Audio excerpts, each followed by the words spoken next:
Ya teman-teman, baik lagi ke aku, Afriel.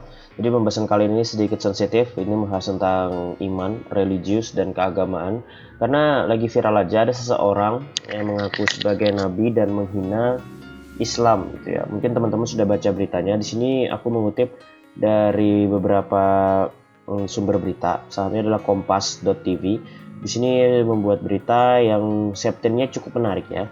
Viral, YouTuber Joseph Pauza ngaku Nabi ke-26 hingga hina Nabi Muhammad. Ya, aku sudah baca ya beberapa video yang dia melakukan penghinaan terhadap Islam, ngaku Nabi Muhammad. Ya, itu emang terjadi banget. Jadi di sini untuk masalah copyright, aku nggak bisa nyari videonya ya, karena videonya itu udah ditayangkan oleh beberapa teman-teman YouTuber. Jadi kalau teman-teman itu mencari videonya yang pas aku cek di channel Pauzang ini masih malah nggak ada ya, atau kayaknya udah dihapus, atau aku nggak tahu di sebelah mana videonya.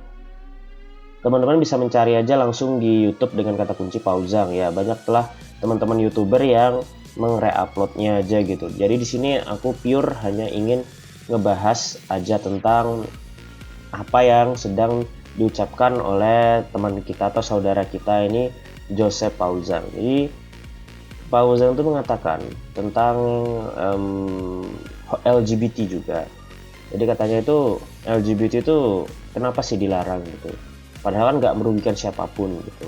Lalu malahan kenapa Islam nggak dilarang? Padahal merugikan banyak orang gitu. Lalu bilang Islam tuh agama yang kayak gini, Islam tuh agama yang gini-gini. Aku ini nabi, aku tuh nabi setelah Nabi Muhammad Shallallahu Alaihi Wasallam. Jadi seperti itu. Jadinya banyak sekali kata-kata yang menurut aku sih kurang pantas untuk diucapkan juga di sini. Intinya mah mengucapkan kata-kata yang apa ya kalau bahasanya ya, mengunjing atau kata-kata kotor gitu ya. Mungkin teman-teman bisa cek sendiri di videonya, atau nanti kalau berkesempatan aku berikan linknya aja nanti di deskripsi biar teman-teman tonton sendiri aja. Kenapa nggak kamu nggak kamu perhatikan aja di video ini. Masalah copyright ya teman-teman ya. Kalau masalah copyright ini agak ribet bentar urusannya gitu. Oke, jadi pendapat aku sih Joseph Pauzang ini hanya kurang edukasi aja gitu, menurutku cuman gitu.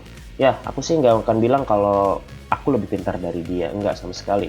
Dari umur pun udah ketahuan kalau Pauzang ini lebih tua dari aku, mungkin lebih tua 20 tahunan lebih, karena aku sendiri masih 20 pas gitu ya, plus 20 pas. Jadi oke lah, secara pengalaman hidup aku kalah gitu. Tapi yang bisa aku katakan sebagai orang beriman dan orang muslim, aku mengatakan aku orang beriman karena percaya Allah.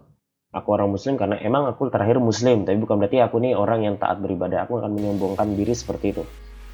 Mengatakan sederhananya aja, ini cuma masalah edukasi aja gitu kan. Mungkin beliau ini part satu kurang edukasi, yang kedua itu perlu THR. Kenapa aku bilang perlu THR? Karena ketika teman-teman itu menggemukan hal-hal sensitif seperti ngaku nabi lah, agama ini menyusahkan dan lain-lain lah, itu kan meningkatkan traffic ya. Mau nggak mau nanti dia ingin mencari namanya itu uang. Karena tahu sendiri lah, namanya juga YouTuber kan. YouTuber sekarang itu orientasinya tuh kalau mau goblok harus untung sekalian gitu. Menurut aku banyak yang seperti itu ya, teman-teman itu yang melakukan hal-hal yang kontroversial, yang dia tahu sendiri ini berbahaya untuk dibahas, tapi tetap dia lakukan karena dasar itu perlu uang gitu. Jadi dua hal yang menjadi alasan Pauza melakukannya menurut aku pribadi. Satu, kurang edukasi. Dua, lagi susah ekonomi gitu. Apalagi di zaman corona seperti ini kan, yang belum beres-beres juga corona, biarpun ada vaksin tapi untuk melakukan vaksinnya tuh nggak dalam waktu yang cepat gitu. Ya oke lah, kalau misalnya masalah edukasi itu gampang dijelasin ya, tapi kalau udah menyangkut masalah ekonomi ini menurutku agak susah juga. Soalnya selama ini aku ngeliat orang-orang yang pansos di sosial media, di YouTube ataupun dimanapun, itu pastinya itu orientasinya tuh dia populer, terkenal. Kalau udah banyak dibahas orang, ya udah berarti kan ada uang yang ngalir. Perihal nanti dia dilaporin polisi lah, akan digeruduk masalah, diserang pasukan elit lah, itu urusannya nanti. Yang penting dulu populernya dulu udah dapat, dia viral dulu, rame dibahas orang, itu paling utama gitu. Karena menurut aku sendiri nggak ada orang mau melakukan hal bodoh kalau untungnya minim gitu. kamu melakukan hal bodoh tapi untungnya cuma dipukuli warga, itu menurut aku sih bodoh beneran gitu. Tapi kalau kamu melakukan hal aneh-aneh tapi orientasinya tuh kalau nggak popularitas atau uang, itu menurut aku masih ada untungnya gitu. Oke lah ya. Jadi itu aja sih pendapat aku tentang Paul Zhang ini. Teman-teman silahkan cek di deskripsi kalau aku sudah nyantumin videonya atau link videonya yang bisa teman-teman tonton. Jadi itu aja sih pendapat aku. Terima kasih telah menonton. Aku Rial dan sampai ketemu di pembahasanku yang lainnya.